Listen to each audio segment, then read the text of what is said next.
Hello everyone. मैं हूं संजय शाह। मैं आप सबका एडुकेट चैनल पर स्वागत करता हूं। मैं इस चैनल से बीएड तथा एमएड की विषय का आलोचना करता हूं। साथ ही साथ नेट की शिक्षा शास्त्र अर्थात एजुकेशन सब्जेक्ट का 7 पेपर के कंटेंट भी प्रोवाइड करता हूं। आज मैं दर्शन की विविध शाखाओं के बारे में चर्चा करने जा रहा हूं। उम्मीद है कि आप वीडियो के अंत तक जरूर देखेंगे। तो चलते हैं आज अपने इस टॉपिक पर। आज की टॉपिक है दर्शन का विषय क्षेत्र, तत्व मीमांसा, ज्ञान मीमांसा एवं मूल्य मीमांसा। अर्थात आज जो दर्शन की जो तीनों शाखा हैं उस तीनों शाखाओं के बारे में चर्चा करेंगे। वो है मेटाफिजिक्स, एपिस्टेमोलॉजी एंड एक्सियोलॉजी। तो आज हम इस टॉपिक को चर्चा करते हुए सबसे पहले जिस विषय के ऊपर चर्चा करेंगे वो है दर्शन का अर्थ अर्थात मीनिंग ऑफ फिलोसफी। दूसरा हम उन शाखाओं के बारे में चर्चा करेंगे जो दर्शन की जो तीनों शाखा है मेटाफिजिक्स, एपिस्टेमोलॉजी, एक्सियोलॉजी के बारे में, तत्व मीमांसा, ज्ञान मीमांसा, मूल्य मीमांसा के बारे में चर्चा करेंगे।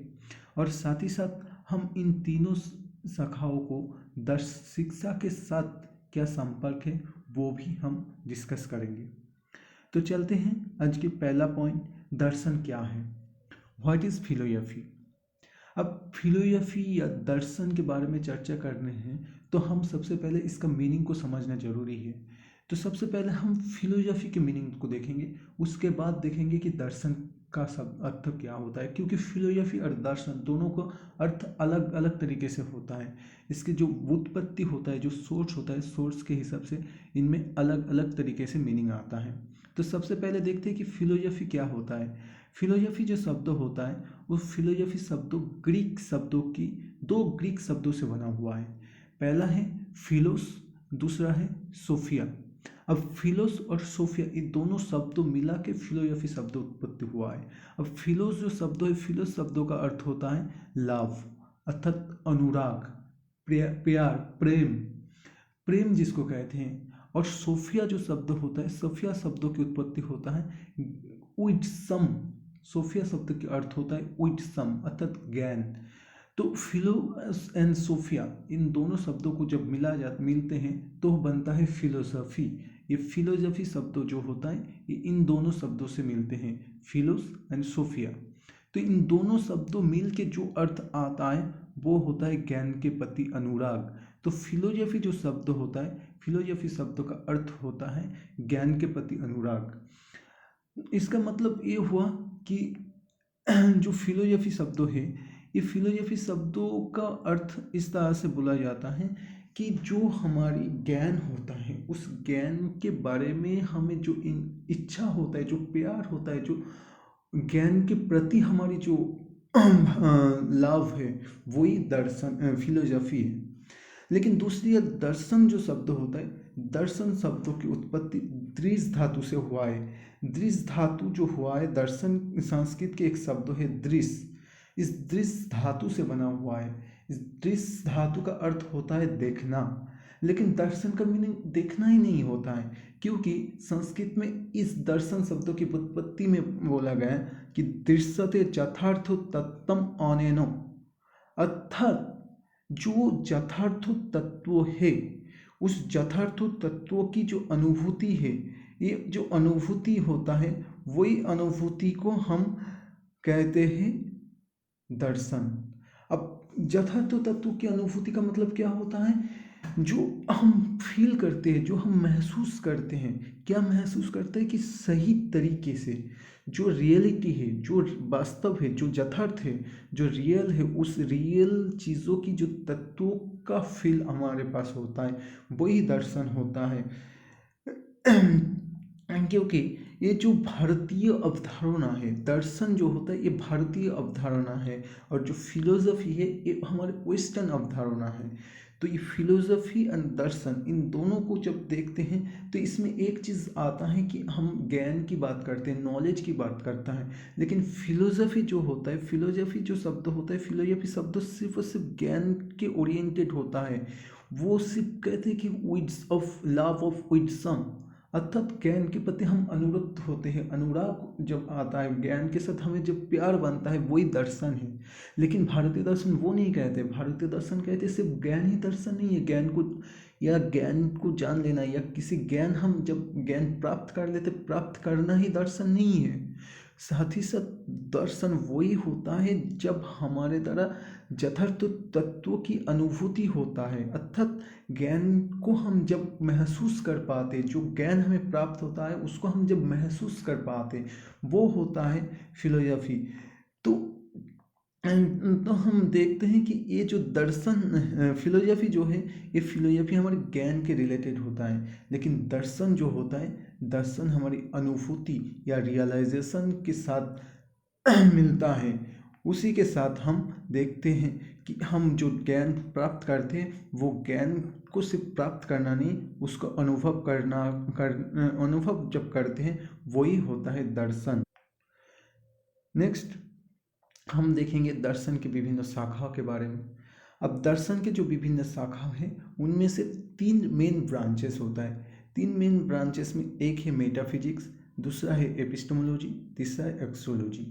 तो मेटाफिजिक्स जो है, मेटाफिजिक्स क्या करते हैं कि हमारी जो तत्व मीमांसा जिसको कहते हैं, तत्व मीमांसा क्या कहते हैं कि हमारी जो नेचर ऑफ रियलिटी है या जो वास्तविकता है, वास्तविकता की जो प्रकृति होता है, जो हम एक्चुअल रियल जो चीज़ होता है, रियल चीज़ क्या होता है, उसके बारे में उसकी तत्व हम लोग जब बात करते हैं, उसको मेटाफिजिक्स में आ जाते हैं। अर्थात जो हमारी यथार्थ है, जो रियलिटी है, जो ट्रू है, जो सत्य है, इस जगत क्या है, इसके बारे में मेटाफिजिक्स में बात करते हैं। जगत क्या है, हमारे ब्रह्मांड क्या है, सत्य क्या है, इसके बारे में मेटाफिजिक्स में बात करते हैं। अर्थात रियलिटी के बारे में बात करता है। मेटाफिजिक्स का मूल होता है रियलिटी। लेकिन एपिस्टेमोलॉजी जो होता है, एपिस्टेमोलॉजी होता है ज्ञान की सिद्धांत, अर्थात theory of knowledge. Theory of knowledge का मतलब क्या होता है कि ज्ञान रिलेटेड होता है एपिस्टेमोलॉजी। इसमें हम ज्ञान कैसे प्राप्त करते हैं, उसका सोर्स क्या होता है, कौन सा ज्ञान सही होता है, कौन सा ज्ञान सही नहीं है, इसके बारे में जो चर्चा होता है दर्शन की जिस शाखा में, वो होता है एपिस्टेमोलॉजी। अब तीसरा जो होता है एक्सोलॉजी, अर्थात मूल्य मीमांसा। इसका मतलब हमारी वैल्यू क्या है, हमारे जीवन का वैल्यू क्या है, उसमें कौन सा शुभ है, कौन सा अशुभ है, कौन सा उचित है, कौन सा अनुचित है, कौन अच्छा है, कौन बुरा है, इसके बारे में चर्चा जहाँ पे होता है, वो होता है आपकी एक्सोलॉजी, अर्थात थ्योरी ऑफ वैल्यू। वैल्यू के जो सिद्धांत होता है, उस वैल्यू के सिद्धांत, हमारे जीवन का जो सिद्धांत होता है, वो हमारे एक्सोलॉजी में आ जाता है। तो बेसिकली यहाँ पे देखा जाए तो मेटाफिजिक्स हमारी मेटाफिजिक्स जो होता है वो रियलिटी की बात करता है, एपिस्टेमोलॉजी जो होता है वो नॉलेज की बात करता है, एक्सोलॉजी जो होता है वैल्यू की बात करता है। अब हम देखेंगे इसको और डिटेल्स में जानेंगे आगे जाके कि एक्चुअली मेटाफिजिक्स में क्या है, उसके साथ शिक्षा का क्या संबंध है। तो एपिस्टेमोलॉजी जो है, सॉरी मेटाफिजिक्स जो है, मेटाफिजिक्स क्या होता है कि इसके अंतर्गत यथार्थों की प्रकृति का अध्ययन किया जाता है। और साथ ही साथ इसमें क्या होता है कि व्यक्ति और जगत के अस्तित्व के बारे में जानकारी प्राप्त होता है। अर्थात जो रियलिटी है वो हमारी प्रकृति है, रियलिटी क्या है, यथार्थता क्या है, कौन सा सही है, कौन सा सही नहीं है, उसके बारे में। और साथ ही साथ उसके साथ क्या बोल रहे हैं, जगत की अस्तित्व के जानकारी प्राप्त होता है मेटाफिजिक्स से। अर्थात हमारे सामने कौन सी चीज़ का अस्तित्व सही है। अगर मान लीजिए कोई आध्यात्मिक दर्शन में विश्वास करते हैं तो वो स्पिरिचुअलिटी के अस्तित्व को मानते हैं, जो सोल होता है वो आत्मा होता है, आत्मा के अस्तित्व को मानते हैं। हमारी ये जो बॉडी होता है, हमारी जो शरीर होता है, शरीर के अस्तित्व को ना मान के वो सोल के अस्तित्व को मानता है।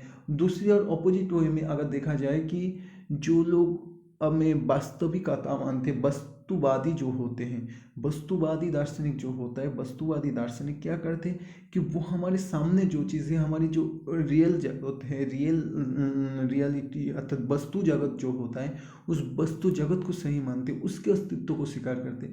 अर्थात मेनली जो मेटाफिजिक्स होता है, मेटाफिजिक्स हमारे इस रियलिटी की बात करते हैं और साथ ही साथ एग्जिस्टेंस की बात करते हैं। तो इस प्रकार के देखा जाए तो तत्व मीमांसा जो होता है, तत्व मीमांसा एक तरह से वास्तविकता या अस्तित्व की विज्ञान है।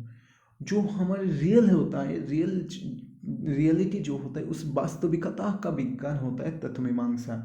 और इसमें वही चीज़ों की डिस्कस किया जाता है कि सृष्टि क्या है, आत्मा क्या है, ईश्वर क्या है, इसके बारे में डिस्कस किया जाता है। जैसे कि अगर मेटाफिजिक्स जो होता है, मेटाफिजिक्स में कुछ क्वेश्चंस होता है, इस क्वेश्चंस के उत्तर को ढूंढने की कोशिश करते हैं कि सत्य क्या है, संसार एक है या अनेक है, या ईश्वर क्या है, सत्य क्या है, पदार्थ क्या है, अंतरिक्ष क्या है, साथ ही साथ सृष्टि का उद्देश्य क्या है। तो इस चीज़ को आप ध्यान में रखिएगा कि ये जो जितने सारे क्वेश्चंस के बारे में बताया गया, इन क्वेश्चंस के उत्तर ढूंढने की कोशिश करते हैं हमारे मेटाफिजिक्स में, तत्व मीमांसा में। और इस उत्तर ढूंढते हुए हम जानने की कोशिश करते हैं कि हमारी जगत क्या है, हमारी अस्तित्व क्या है, हम कौन होते हैं। ये सारे चीज़ हमारी ये तत्व मीमांसा में बोला जाता है। तो इस तत्व मीमांसा का बहुत सारे शाखा है, उन शाखा में हर एक चीज़ को अलग अलग तरीके से देखा जाता है। जैसे कि तत्व मीमांसा के 5 मूल शाखा है, इसको भी जान लेना हमारे लिए बहुत ज़रूरी होता है। क्योंकि ये कभी कभी जब आप आगे जाके शिक्षा के क्षेत्र में जब आप इंटरव्यू में जाएंगे, तब इसमें से बहुत टाइम क्वेश्चन पूछते हैं। तो इसको एक बार जान लेना ज़रूरी होता है। कभी कभी नेट में भी क्वेश्चन आ जाते हैं कि जो मेटाफिजिक्स ऑफ सॉइल होता है, पहला ब्रांच मेटाफिजिक्स ऑफ सॉइल में क्या कहते हैं कि इसमें आत्मा संबंधी ज्ञान, तत्व ज्ञान होता है। आत्मा संबंधी मतलब सोल, आत्मा क्या है, आत्मा कैसे आते हैं, आत्मा का आत्मा किस तरीके से काम करते हैं, इन सारे विषय के ऊपर ये जो मेटाफिजिक्स ऑफ सॉइल है उसमें काम करता है। दूसरा है थियोलॉजी। थियोलॉजी क्या करते हैं कि ईश्वर संबंधी तत्व ज्ञान देते हैं। ईश्वर संबंधी तत्व ज्ञान मतलब क्या होता है कि ईश्वर के बारे में बात करते थियोलॉजी में। भगवान क्या होता है, गॉड क्या होता है, गॉड की कोई अस्तित्व है कि नहीं, इसके बारे में जब चर्चा करते हैं मेटाफिजिक्स में, जिस ब्रांच में, वो आ जाते हैं आपके थियोलॉजी में या ईश्वर संबंधी ज्ञान। और नेक्स्ट कस्मोलॉजी अर्थात सृष्टि संबंधी तत्व ज्ञान। कस्मोलॉजी में क्या कहते हैं कि हमारी इस जगत की सृष्टि कैसे हुई, या हमारी जो ये जगत में हर एक चीज़, मनुष्यों का सृष्टि कैसे हुआ, प्राणी का सृष्टि कैसे हुआ। अर्थात हम जब सोचते हैं कि इस ब्रह्मांड की सृष्टि कैसे हुआ, कोई भगवान के द्वारा सृष्टि हुआ या कोई दूसरा कोई पावर है, उस पावर के आधार पर सृष्टि हुआ। ये हम भारतीय दर्शन में भी देखेंगे, इसके बारे में बहुत सारे चर्चा होते हुए, और वेस्टर्न दर्शन में भी देखेंगे, इसके बारे में बहुत चर्चा होता है। और दर्शन में ये जो सृष्टि संबंधित तत्व ज्ञान अर्थात कस्मोलॉजी होता है, ये बहुत इम्पोर्टेंट चीज़ होता है। क्योंकि ये जो दर्शन सृष्टि तत्वों से शुरू करते हैं और फिर हमारे धरती में पहुंचते हैं। अर्थात कैसे इस जगत को सृष्टि हुआ, कैसे हम जो काम करते, उस काम करने के लिए कौन सा पावर हमें प्रदान किया, हमें कौन तैयार किए। तो ये जो सृष्टि संबंधी जो ज्ञान होता है वो कस्मोलॉजी में आते हैं। नेक्स्ट जो आता है वो है अंटोलॉजी। अनोटोलॉजी में क्या बोलते हैं, अनोटोलॉजी में सत्ता संबंधी तत्व ज्ञान। अब सत्ता संबंधी तत्व ज्ञान क्या होता है, सत्ता संबंधी तत्व ज्ञान का मतलब ये होता है कि इस जगत में कौन सा चीज़ नश्वर है, कौन सा चीज़ अनश्वर है। नश्वर या अनश्वर का मतलब क्या होता है कि कौन सा विनाशशील है और किसका विनाश नहीं होता है। जैसे गीता में श्री कृष्ण ने अर्जुन को कहा था कि ये जो आत्मा होता है, इस आत्मा का कोई ना तो जन्म होता है ना तो इसका मृत्यु होता है, ये अविनश्वर है। तो ये जो जगत में कौन सा ऐसा चीज़ है जिसका कभी भी विलुप्त नहीं हो सकता है, कौन सा चीज़ अनश्वर है, कौन सा चीज़ नश्वर है, कौन सा विलुप्त हो सकता है, इसके बारे में मेटाफिजिक्स की जिस जगह पे चर्चा करता है वो है अनोटोलॉजी या सत्ता संबंधित तत्व ज्ञान। नेक्स्ट जो है वो है एस्चेटोलॉजी। एस्चेटोलॉजी या जुगांत विज्ञान क्या होता है, आपको पता है कि हम लोग जब दर्शन की बात करते हैं तो उसमें एक चीज़ आता है कि मरने के बाद इंसान का क्या होता है, या हम पहले में क्या थे। अर्थात जो एक युग से दूसरे युग में जाते हैं, अर्थात मरने के बाद हम हमारी क्या होगा, किस तरह से कर्म करने से किस तरह से फल प्राप्त होता है, या हम अगले जन्म में क्या थे, तो इसके बारे में चर्चा जहाँ पे होता है वो होता है जुगांत विज्ञान या एस्टेटोलॉजी। ओके, ये था मेटाफिजिक्स का मेन 5 ब्रांच। तो इसको आप थोड़ा दिमाग में रखिएगा। इसमें पहला आता है मेटाफिजिक्स ऑफ सॉइल या आत्मा संबंधी तत्वज्ञान। दूसरा आता है थियोलॉजी अर्थात ईश्वर संबंधी तत्वज्ञान। तीसरा आता है कस्मोलॉजी अर्थात सृष्टि संबंधी तत्वज्ञान। चौथा आता है ऑनटोलॉजी या सत्ता संबंधी तत्वज्ञान। पांचवा आता है एस्टेटोलॉजी या जुगांत विज्ञान। अब हम देखेंगे कि शिक्षा के विभिन्न घटक तथा तत्व मीमांसा अर्थात एडुकेशन का कौन सा पार्ट होता है जो हमारी इस मेटाफिजिक्स से रिलेटेड है, और इस जगह को अच्छे से समझ लेना। बेसिकली जो एडुकेशन सब्जेक्ट से नेट देने जा रहा है उनके लिए इस जगह को और भी ज़्यादा इम्पोर्टेंस होता है, क्योंकि इस जगह से ही मैक्सिमम टाइम क्वेश्चन पूछा जाता है कि शिक्षा का इस पार्ट के साथ दर्शन की कौन सी शाखा का संपर्क होता है। तो जैसे कि तत्व मीमांसा होता है, तत्व मीमांसा क्या करते हैं, तत्व मीमांसा के जो प्रश्न हम दिखाए थे कि सत्य क्या होता है, जगत क्या होता है, मनुष्य क्या होता है, ये जिस टॉपिक के ऊपर तत्व मीमांसा में बात करते हैं, तो उन प्रश्नों के उत्तर जो आता है उस उत्तर के ऊपर निर्भर करता है कि हमारी छात्रों संबंधी संकल्पना क्या है, या हमारे किस प्रकार की शिक्षक चाहिए, यह शिक्षा का छात्रों को संपर्क जो है, संबंध है, वो संबंध क्या है, और क्या शिक्षा सबको मिलना चाहिए या सिर्फ कोई एक वर्ग को मिलना चाहिए। इन सारे जो प्रश्नों है, इन सारे प्रश्नों से रिलेटेड जो भी बात होता है वो तत्व मीमांसा पे आधार पे होता है।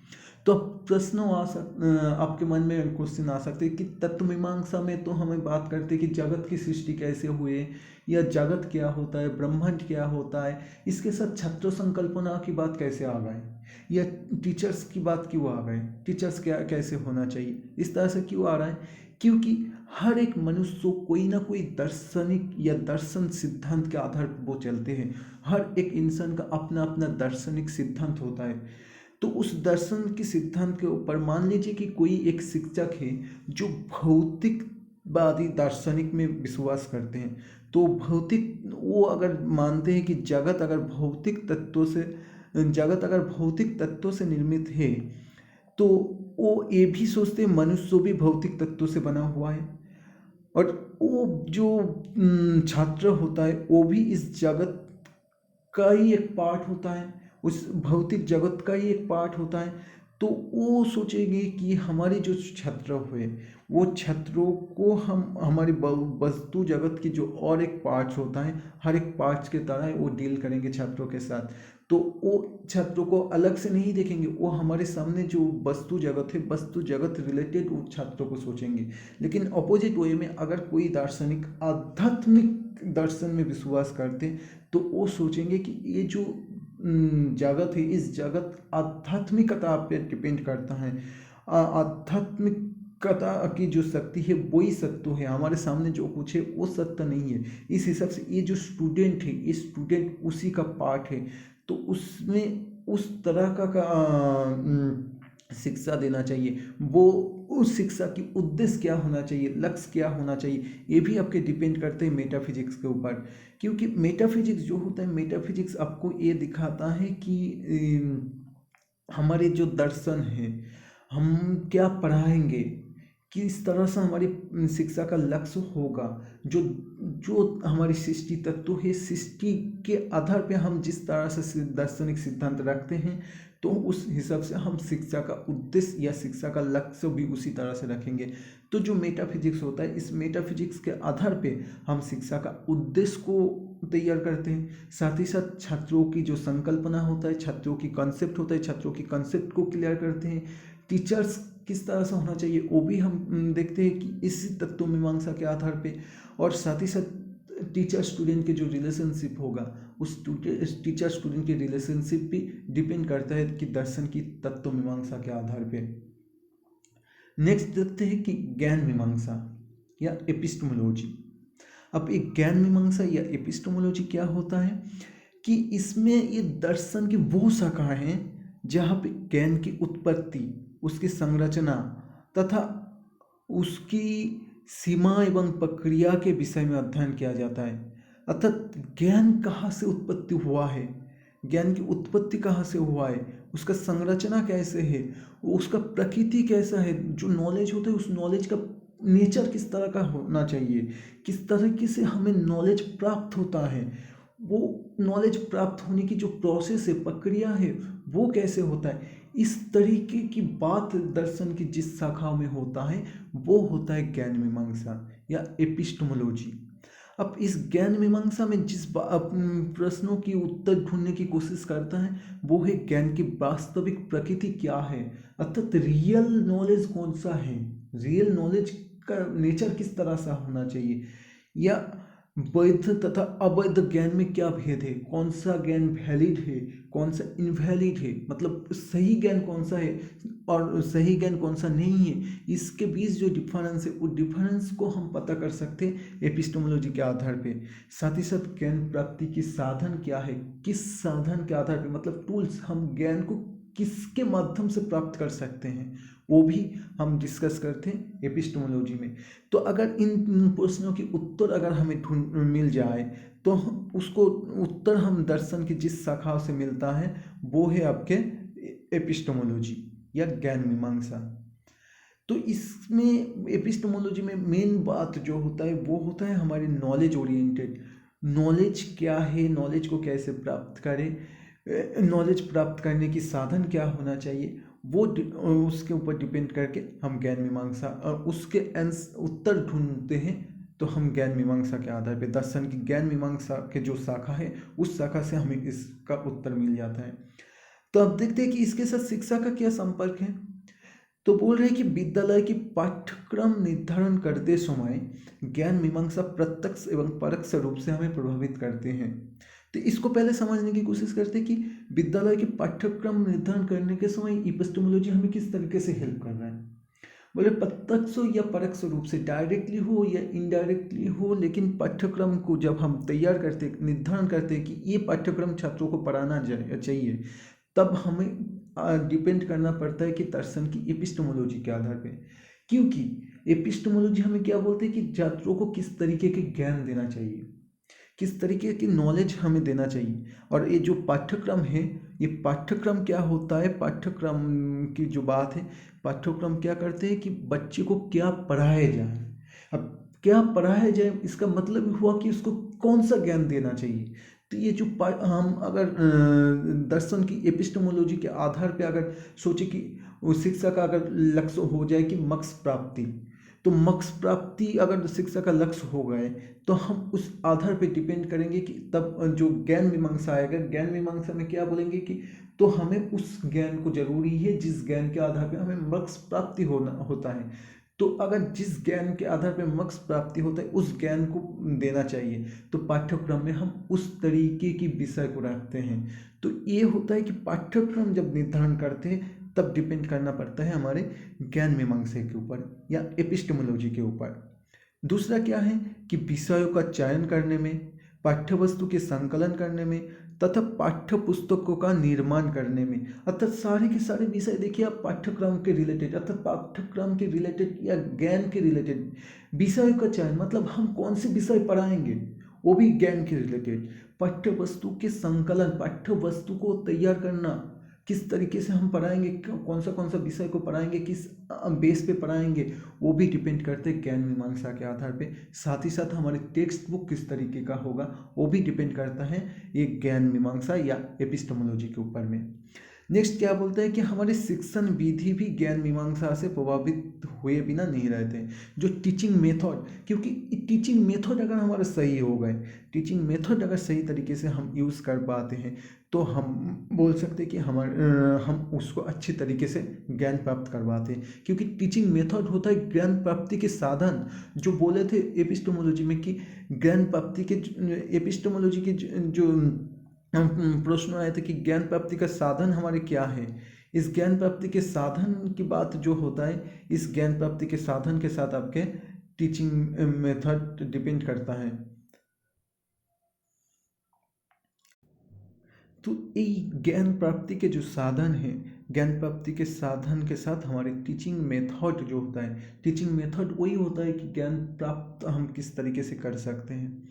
तो जो शिक्षा की जिस जिन क्षेत्रों के पाठ्यक्रम, पाठ्यवस्तु निर्माण, विषय को चयन, पाठ्यवस्तु के संकलन, शिक्षण विधि, ये सारे चीज़ हम ज्ञान मीमांसा से प्राप्त करते हैं। इसको थोड़ा अच्छा से समझ लीजिएगा कि तत्व मीमांसा क्या बोल रहे थे, कि तत्व मीमांसा बोल रहे थे हमारी शिक्षा का लक्ष्य क्या होगा, छात्रों की कंसेप्ट कैसे क्या किस तरह का होगा, टीचर्स कैसा होगा, टीचर स्टूडेंट का रिलेशन कैसा होगा। लेकिन एपिस्टेमोलॉजी क्या बोल रहे हैं कि हमारे पाठ्यक्रम किस तरह का सा होगा, कौन सी विषय को हमें चुनना है, टीचिंग मेथड कैसा होना है, टेक्स्ट बुक कैसे होता है, पाठ्यवस्तु के संकलन किस तरीके से किया जाता है। ये सारे चीज़ जहाँ पे भी आपको नॉलेज ओरिएंटेड विषय आएगा वो आपके ऑटोमेटिकली एपिस्टेमोलॉजी में आ जाएगा।